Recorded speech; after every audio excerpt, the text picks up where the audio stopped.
Assalamualaikum warahmatullahi wabarakatuh. Ya, selamat pagi anak-anakku. Bagaimana kabar kalian hari ini? Semoga selalu sehat ya. Nah, mari kita buka pelajaran kita pada hari ini dengan basmalah bersama-sama. Bismillahirrohmanirrohim. Bagi anak-anakku, hari ini kita akan belajar kondisi geografis Indonesia dan dampaknya untuk kelas 5 SD. Ya, anak-anak, iklim di Indonesia. Iklim adalah keadaan cuaca suatu wilayah dalam waktu yang relatif lama. Kalau cuaca itu apa? Keadaan suhu udara, tekanan udara, curah hujan, angin, dan sinar matahari. Letak astronomis Indonesia berada di tengah-tengah dunia ya. Kalau anak-anak lihat bola dunia, nah itu kita ada di tengah-tengah.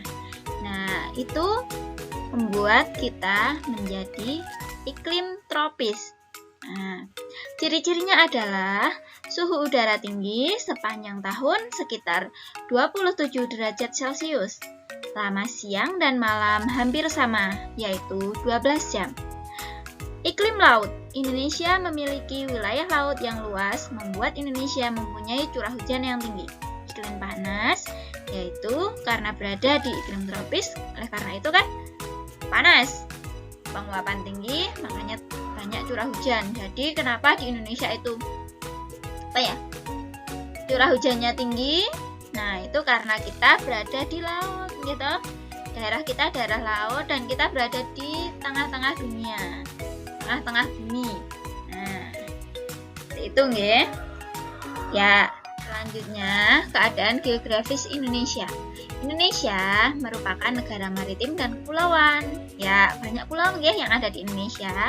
Nah, banyak pulau itu disatukan oleh laut. Ya, hal ini membuat Indonesia beragam suku, agama, dan adat istiadat. Keberagaman adanya perbedaan antar pulau yang satu dengan yang lain. Tapi keberagaman itu bukan untuk memecahkan Indonesia, tapi membuat Indonesia menjadi satu, pemersatu bangsa. Karena itu Indonesia itu persatuan Indonesia, gitu ya. Sumber daya alam laut. Oleh karena itu kita banyak sumber daya alam laut. Ada ikan, terumbu karang, kekayaan biologis, wisata bahari, sumber minyak bumi, dan banyak lagi. Seperti itu ya anak-anakku.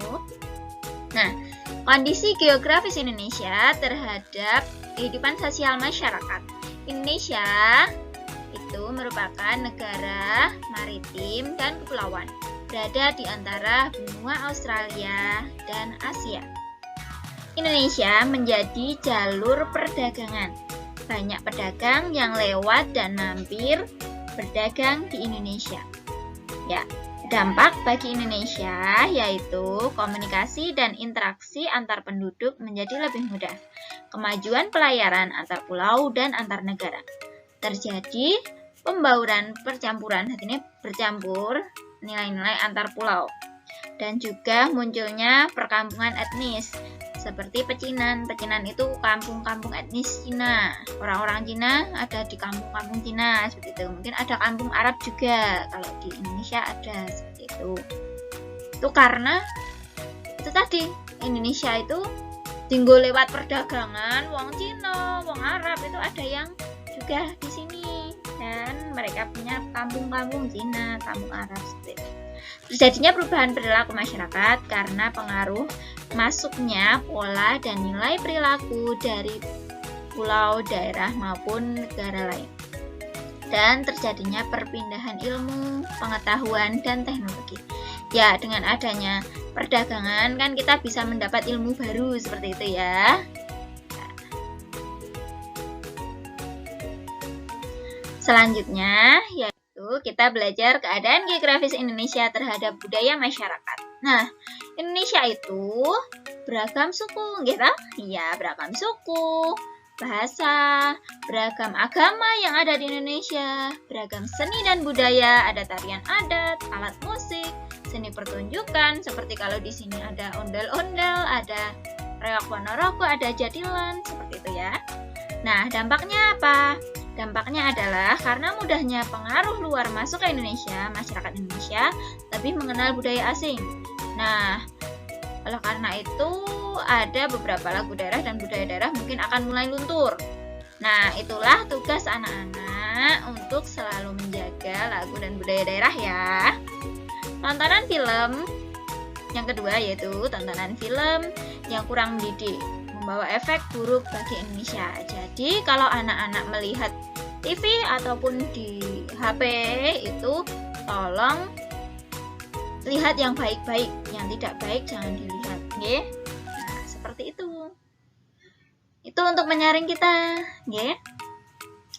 Dikenalnya kebudayaan Indonesia akibat ramainya perdagangan dan pariwisata Indonesia.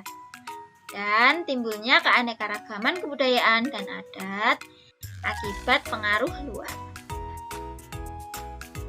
Kondisi geografis Indonesia terhadap transportasi.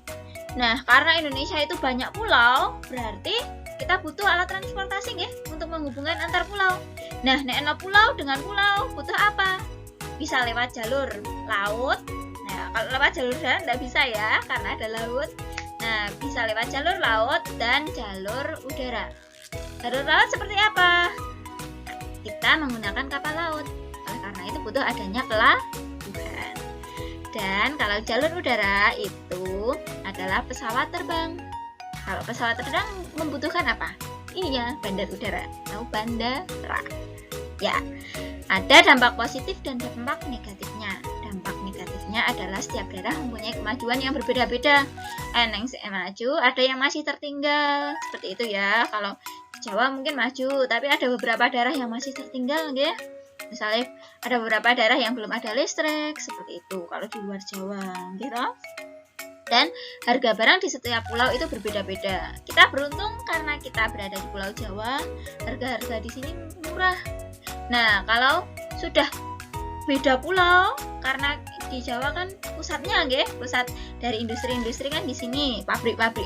Nang luar Jawa butuh transportasi banyak, butuh kapal, butuh pesawat terbang. Nah, berarti jadi harganya lebih mahal. Kita beruntung. Dampak positifnya adalah kemajuan transportasi itu memicu bangsa Indonesia membangun dan mengembangkan industri pesawat dan kapal. Nah, ini jalur penerbangan di Indonesia. Wow, jalur oke banget ya. Penerbangan di Indonesia itu ada banyak, bandara yang ada di Indonesia ada banyak. Nanti silahkan anak-anak akan Ibu share, nanti silahkan dipelajari nggih. Itu jalur penerbangan. Nah, kaya nek ngene dhewe penerbangan angin apa jenenge bandara nih? Kita ada Adi Sucipto dan juga kita ada Zia nggih, yang di Kulon Progo itu namanya apa? Iya. Yang di Kulon Progo itu kan ada Yogyakarta International Airport. Nah, mungkin ada yang sudah pernah ke sana ya. Kemudian jalur penerbangan. Jalur penerbangan ya. Seperti itu. Dan yang terakhir yaitu jalur pelayaran, nggih. Peta jalur pelayaran. Nah, itu kan ada pelayaran di Indonesia, itu kan ada pelabuhan-pelabuhan ya. Nah, contohnya yang di Pulau Jawa ke Pulau Bali itu butuh adanya pelabuhan. Nah, itu. Nanti di Pulau Jawa, di Surabaya ada pelabuhan, di Pulau Bali ada pelabuhan untuk menghubungkan antar pulau. Ya, seperti itu anak-anak. Pelajaran kita hari ini tentang kondisi geografis yang ada di Indonesia. Sekian dari Ibu, tetap semangat dalam belajar. Wabillahi taufiq wal hidayah. Assalamualaikum warahmatullahi wabarakatuh.